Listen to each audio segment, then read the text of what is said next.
السلام علیکم ورحمۃ اللہ وبرکاتہ۔ ناظرین اکرامی، آج کی ویڈیو میں ہم بتائیں گے جمعے کے دن کی سنتیں اور آداب۔ نمبر 1، رسول کریم صلی اللہ علیہ وسلم پر کثرت سے درود پڑھنا۔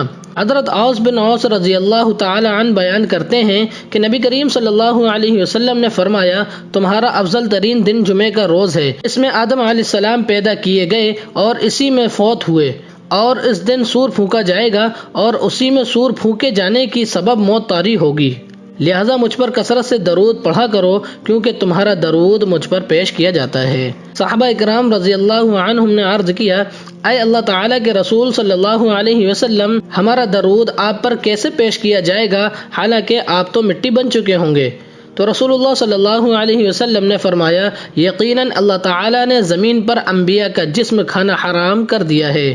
جمعے کے روز نبی کریم صلی اللہ علیہ وسلم پر درود بھیجنے پر نبی کریم صلی اللہ علیہ وسلم نے اس لیے ابھارا کہ یہ سب ایام کا سردار ہے اور نبی کریم صلی اللہ علیہ وسلم سب انسانوں کے سردار ہیں، لہذا اس روز نبی کریم صلی اللہ علیہ وسلم پر درود پڑھنے کی جو فضیلت اور امتیازی حیثیت حاصل ہے وہ کسی اور دن میں نہیں۔ نمبر 2، کثرت کے ساتھ دعا کرنا اور دعا کی مقبولیت کی گھڑی تلاش کرنا۔ اس روز ایک وقت دعا کی قبولیت کا ہے، اگر اس میں رب سے دعا کی جائے تو اللہ عز و جل قبول فرماتا ہے۔ حضرت ابو ہریرہ رضی اللہ تعالی عنہ بیان کرتے ہیں کہ رسول اللہ صلی اللہ علیہ وسلم نے جمعے کے تذکرے میں ایک دفعہ فرمایا، اس دن ایک ایسی گھڑی آتی ہے جس میں اگر کوئی مسلمان بندہ کھڑا نماز پڑھ رہا ہو اور کوئی چیز اللہ پاک سے مانگے تو اللہ پاک اسے وہ چیز ضرور دیتا ہے۔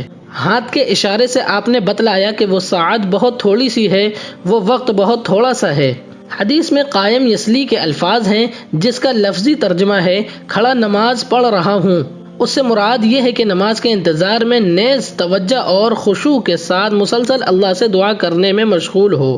حدیث میں دراصل اس بات پر ابھارا گیا ہے کہ انسان جمعے کے دن کثرت سے دعا کا اہتمام کرے تاکہ اس گھڑی کو پا سکے، یہی اس حدیث کا مقصود ہے۔ لیکن متعدد آثار میں اس گھڑی کے بارے میں بتایا گیا ہے کہ یہ کب ہے، جن کی روشنی میں علماء کے مابین دو قول مشہور ہیں۔ پہلا، امام کے ممبر پر بیٹھنے سے لے کر نماز کے اہتمام تک۔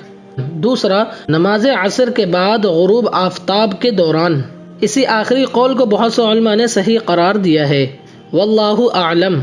نمبر 3، سورہ کہف پڑھنا۔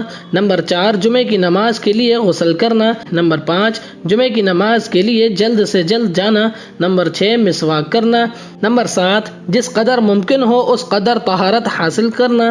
نمبر 8، خوشبو لگانا اور اچھے کپڑے پہننا۔